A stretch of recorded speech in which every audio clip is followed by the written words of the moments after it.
It's time to take two and call us in the morning. Our twin docs, Dr. I and Dr. J, are waking up with us this morning, answering your health questions on those medical myths online. Today's segment is brought to you by Intracellular Therapies. Good morning, guys. Good morning. Dr. Nick. Hey, right? The three of us there. I wish if I had hair, maybe I could have passed along as one of the family members there, guys. I do want to ask you, though, because we were talking about this here in the newsroom. Today happens to be National Depression Screening Day. And so I have questions that center on that topic specifically. True or false? As we age, the incidence of depression decreases, you were saying. And I'm going to say that false. Getting older doesn't necessarily tie one to depression or lessen. You would already have to have a pre-existing condition, right? Well, so that is false. That is false. Unfortunately, the incidence of depression actually increases as we age. Some numbers point to the numbers being as high as like 35% of people that are over the age of 65 suffering with depression, anxiety, certain mental health conditions. And there are a lot of reasons for this. You know, there's loneliness, medical conditions, bereavement, financial issues, a ton of reasons. But the point is that people do tend to have more depression and anxiety as they age. The problem, however, is that most older people don't feel comfortable talking to friends, family, or clinicians about this. And so there actually was an app that was developed in South Korea that is like an AI, and it was communicating with older people, and they found that older people are actually more apt to talk to this app and kind of reveal their depression to this app. So while that's not something that's in widespread use, I think the point is we need to all be comfortable talking to friends and family, as well as our mental health care, our mental health and our just regular health practitioners, but also check in on your older friends, families, neighbors, because the incidence actually does increase. It does not decrease, unfortunately. Oh, okay. Dr. J, the next one I have there, eating a traditional Japanese diet can decrease your risk of depression. Japanese diet, why would the diet matter? True. It is true. It is true. So this is the deal. They found in Japan that the risk of depression is about half of what we see in the United States. And there's a lot of factors. For example, lifestyle factors. In Japan, they work about 20 to 25% fewer hours than we do here. So that plays a role, and that helps too, working less, as I'm sitting here in the call room at 6 a.m. already at work. But the diet also plays a huge role. So the Japanese diet is rich in vegetables and green leafy vegetables, seaweed, things of that nature. They eat about 3 times the amount of vegetables than we do here. Vegetables have all of these micronutrients, magnesium, zinc, vitamin D, folate that help produce serotonin, dopamine, the neurotransmitters that make you feel good. They eat a lot of fish, omega-3 fatty acids, good for blood flow to the brain, decrease inflammation of the brain, decrease depression. So actually, the Japanese diet can help decrease the risk of depression, and it's delicious. I went in the direction of true the minute I thought about what I eat myself. That salmon versus that fried chicken, how I feel afterwards. I'm like, you know what? I do feel better after that fish. But I can't leave that chicken alone. All right, true or false? Asthma medication can actually be harmful to the environment. Dr. I'm going to say yes, because all I think about is that spray thing with the dinosaur commercial. Dr. Nick is on it today. He is on it today. So this is actually true. Now, let me, as a caveat, tell people it is crucial to treat your asthma, treat your COPD. So don't not treat these medical conditions because of this information. But it actually is true. Now, like you said, they're called MDIs, metered dose inhalers, that people that have COPD and asthma use. They actually release carbon dioxide into the environment. And it turns out it's not a small amount. So in America alone, the amount of carbon dioxide released, which of course we know leads to global warming, is akin to about 600,000 cars on the road. Like I said, don't stop taking your asthma or COPD medications, but there are different forms. There are powder forms, there are nebulizers. So talk to your doctor and see if you can maybe use a different form. But yeah, it does contribute to global warming, surprisingly. My takeaway today, eat more fish and talk to friends, Nick, if you're feeling a little bit down because you have moved into that older age where depression is ready to creep up on you. That's the idea. All there. Thank you both. We love having your medical health questions asked and answered right here, guys. Thank you so much. Find Dr. I and Dr. J on social media at @the_twin_doctors or their website. It is now at the top of the hour. We have more news for all Americans, and guess what? It starts right now.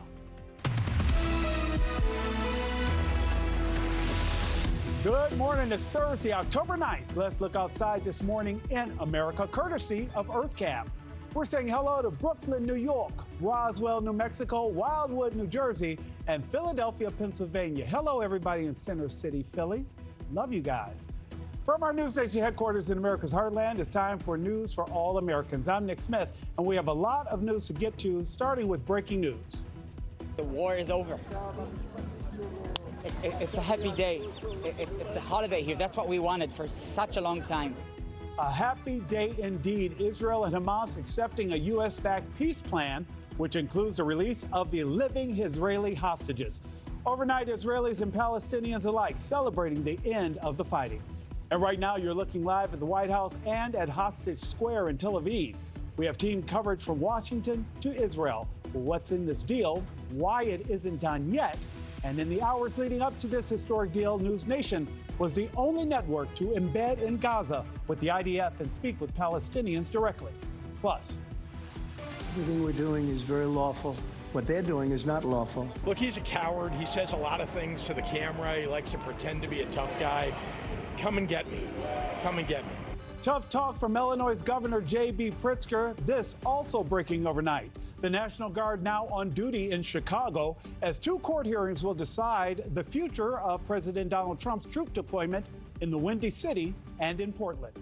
What we can expect and what we can see in those decisions in both those cases later today. The government shutdown is entering its 9th day with the IRS furloughing almost half of its workers, staffing issues hitting more airports, and there is growing concern about military members not being paid. We're live on Capitol Hill with the latest on funding talks.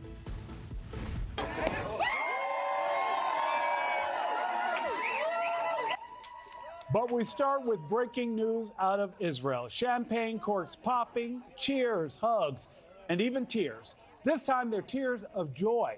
The remaining hostages are finally coming home. Israelis celebrating the deal with Hamas, phase 1 of President Trump's plan to end the war. And the people of Gaza also breaking out into song and dance, many calling it a historic moment that could finally bring peace back to their war-ravaged region and let them rebuild and return to a normal life. Emotional moments on both sides as the plan calls for all remaining hostages to be freed and Israeli troops partially withdrawing from Gaza. We have live TV coverage in the region and reaction from the White House. NewsNation's Robert Sherman starts us off this morning from Tel Aviv. Robert, so many people are super excited about what's happening with this ceasefire. Yeah, that's right, Nick. The sun has risen here in the Middle East. It's a new day. And for many, they believe that it is a new future here in the region.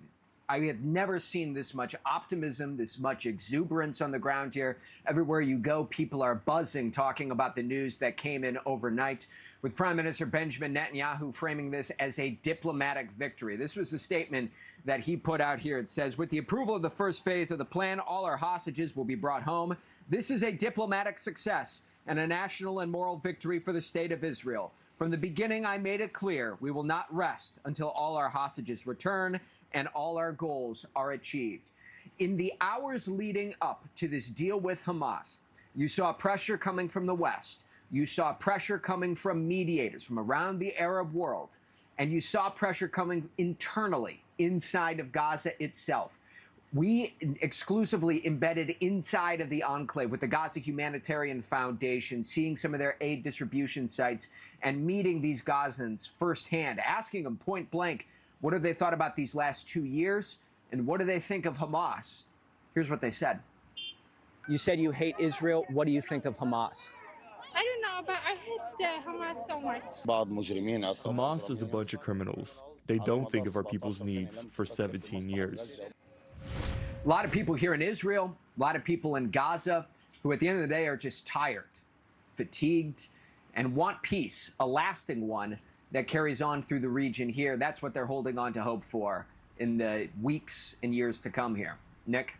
Robert, for hostage families, what has this news been like for them? It has been what they have been hoping for with every bone in their body for the last 2 years. We have met with so many of these hostage families who have described this as being an emotional roller coaster since October 7th, believing that there were days coming in which their loved ones would be brought home only to have those moments dashed. Now you see the photos, their faces, the ear-to-ear smiles, the exuberance, the optimism, the hope that their loved ones will be coming home in just the next couple of days. That's the guidance that we're getting here. There is always this feeling on the ground here that nothing is a done deal until they see their loved ones back on Israeli soil, but they've never believed that moment is closer until now. Nick? Robert, thank you so much. Kelly Meyer has the latest from the White House. Kelly, good morning. What's the president saying about this deal and getting it done? As he knows, it has so many excited about what's ahead. Absolutely, Nick. And President Trump here up before the sun, watching the morning news just 12 hours after first announcing a deal was reached between Israel and Hamas to bring, as the president said, all hostages home. That's news we were able to break to you first on NewsNation. President Trump in the Oval Office last night making calls. I'm told he composed his Truth Social post making that announcement himself, and that he was glad to see what he had worked on for so long come to fruition. The president's first priority was bringing home the hostages back to their loved ones, and last night he was able to call them with the good news that they'll soon be home. What do you guys have to say to President Trump? Thank you. Thank you very much, everybody. You did it! Thank you so much. Blessed be the peacemakers. God bless you, Mr. President. God bless America. Thank you very much. You just take care of yourselves. The hostages will come back. They're all coming back on Monday. All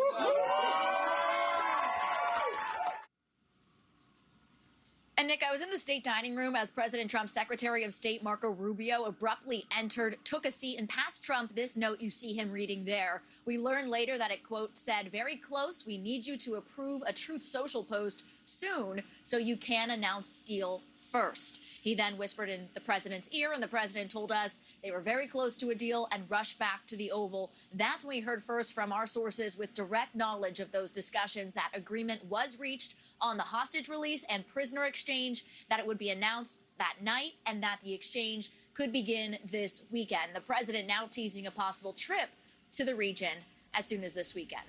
Nick? Kelly, do we know where the president will be going when he actually goes to the Middle East? So President Trump is now saying he is likely to go to Israel in the coming days and could address the country's parliament. That comes after the president had a phone call with Israel's Prime Minister Benjamin Netanyahu that he called a, quote, great call. Netanyahu last night, following the announcement, invited Trump to address the Knesset in Israel. It was just over a little week ago that I was in the state dining room again when the Prime Minister there, Netanyahu, and the president announced that 20-step Gaza peace plan. And now the president's teasing going to the Middle East to see that first phase play out. I may go there sometime toward the end of the week, maybe on Sunday, actually, and we'll see. But there's a very good chance negotiations are going along very well. And the press secretary here, Nick, saying he is considering and could go to the Middle East as early as tomorrow afternoon. Now, as far as the other steps of the president's 20-step plan, I'm told it's going to take intensive discussion to work through the other elements. President Trump pledged the other day that he will do everything possible to make sure both sides adhere to the deal. Nick? Kelly Meyer live from the White House. Kelly, thank you so much. Joining us now, former Deputy Assistant Secretary of State in the Obama administration, Joel Rubin. He's the author of the briefing book on Substack. Joel, good morning. It'll be a crucial 72 hours as we wait the release of the hostages and the prisoner exchange. 20 of the 48 hostages are still believed to be alive. What are you expecting will happen now? Well, Nick, it's great to be with you. And this really is a strategic win for Israel and the Israeli people and the Gazan people as well. And my hat's off to President Trump and his team for getting this done.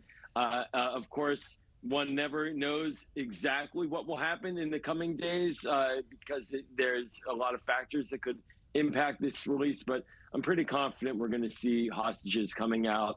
And then, of course, the harder work of what comes next, Gaza reconstruction, dealing with Hamas, all of those questions in the long term. But I think we'll see these hostages coming out within the next several days and a lot of celebrations as a result, both in Israel and in Gaza.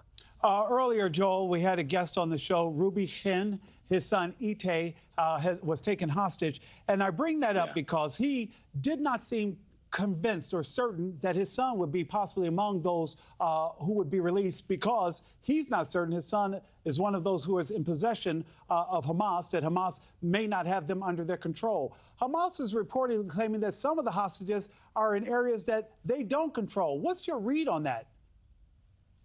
Yeah, look, there are a lot of different groups that have been involved in acting on the ground related to the captives and related to the hostages.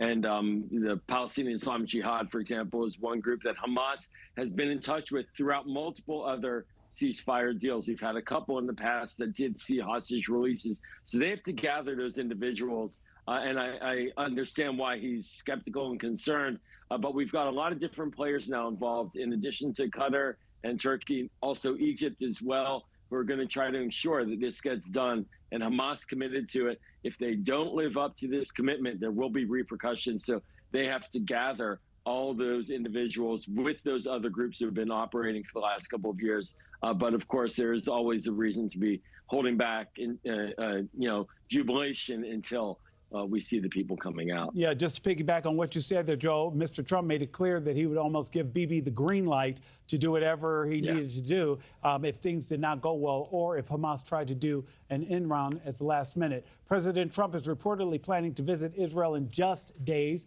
and may even address the legislature there. What does this deal mean for the United States, given how this war has created fierce divisions here at home and abroad? We've seen it even on our college campuses.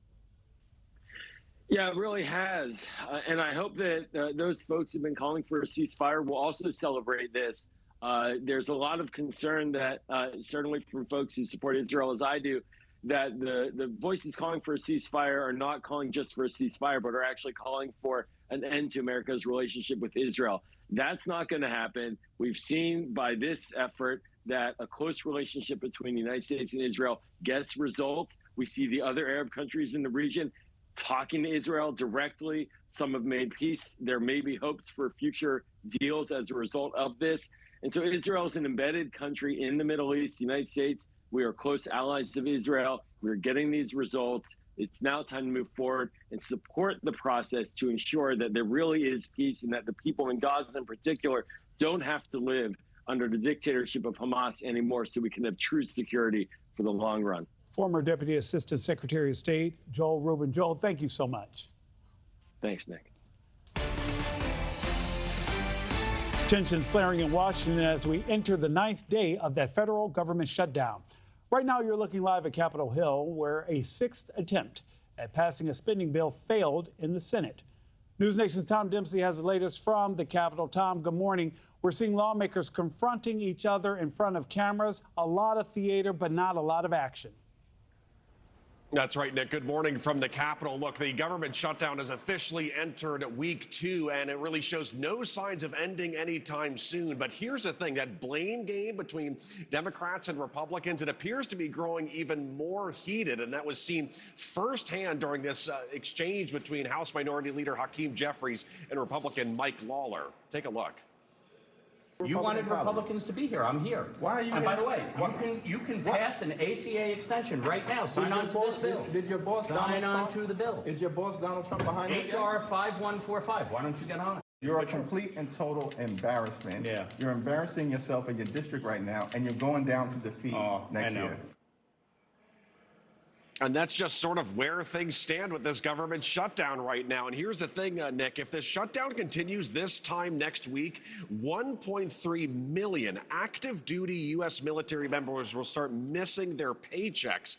Democrats want to see a standalone bill that gets the forces paid. But House Speaker Mike Johnson says those paychecks can come if Congress passes the short-term spending plan drafted by Republicans. President Trump seemed to voice support for a standalone bill on Wednesday, adding that the military is always going to be taken care of. But Nick, if no deal comes by next Wednesday, that will mark the first time in modern times that U.S. military members will miss a paycheck during a government shutdown. Nick? Tom Dempsey live on Capitol Hill. Tom, thank you so much. Joining me now is Florida Republican Congressman Jimmy Patronis. Jimmy, thank you so much for being here with us this morning. Thanks, Nick. Good morning. Good morning, sir. You requested your congressional pay be withheld during the ongoing government shutdown. What's your message?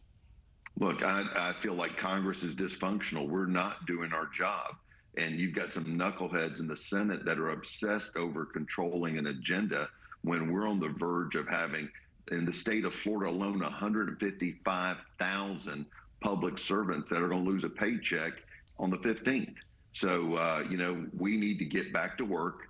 But more importantly, the Senate needs to support a clean CR. And I've told people, I said, look, if you got a problem with this, dial 202-224-6542. That's Chuck Schumer's office. He's the guy that is holding up all of this that could get the trains running on time. I'm used to the trains running on time in Florida, but what's going on in Washington in the Senate run by the Democrats on that side of the aisle is just not acceptable. And then when we see the face-off between Hakeem Jeffries and Congressman Lawler, is that productive or is that just theater? Well, they both come from the state of New York. So I'm sure there's a friendly rivalry, but at the same time, trying to call out where the absurdity lies. Now, again, the House has done its job. We passed a bipartisan, clean CR that did nothing more than fund the government. It's 24 pages till November 21st. And all we're saying is, Senate, do what you've done 13 times before. Sign on, let's sit down, and let's hear out your issues. But we've got to look out for people. I put our financial institutions in Florida on notice. I said, look, we're about to hit a threshold date of the 15th where people are going to lose their paycheck. I'm telling my financial institutions, be prepared to work with these men and women because the problems that are taking place are outside of their control. And Congressman Petronas, Chuck Schumer and both Hakeem Jeffries are saying, hey, we need to dig our heels in because subsidies for affordable health care are about to fade. You're not anti the subsidies. You're just simply saying that right now, this is not the time to have that fight. Well, and the crazy thing about it is the enhanced subsidy that they're talking about was developed under COVID, okay? Those are still in play till the end of the year, and that's just the enhanced subsidy. The subsidy itself that exists for people to get access to the ACA with a more affordable way, it's not going anywhere. So, I mean, the nuance issue that they're fighting for is ridiculous considering the type of stress. And, oh, by the way, if your plane is late today and you can't make your appointments or you can't get to work because you're depending on the FAA, thank the Democrats in the Senate because our traffic controllers are calling in sick because this is arguably a silent protest on their behalf too. Air traffic controllers calling in sick, a member of the military may not be paid after the 15th of this month. Definitely a crisis ahead. Congressman Jimmy Petronas, thank you so much for joining us. Great to be with you. Thanks, Nick. The face-off between President Trump and Democratic leaders over National Guard troops is escalating. The latest threats from the president and Illinois officials, defiant message as soldiers deployed near Chicago begin their work. Plus, farmers sending out an urgent warning concerning the American food supply, the crisis they're facing as they struggle with worker shortages.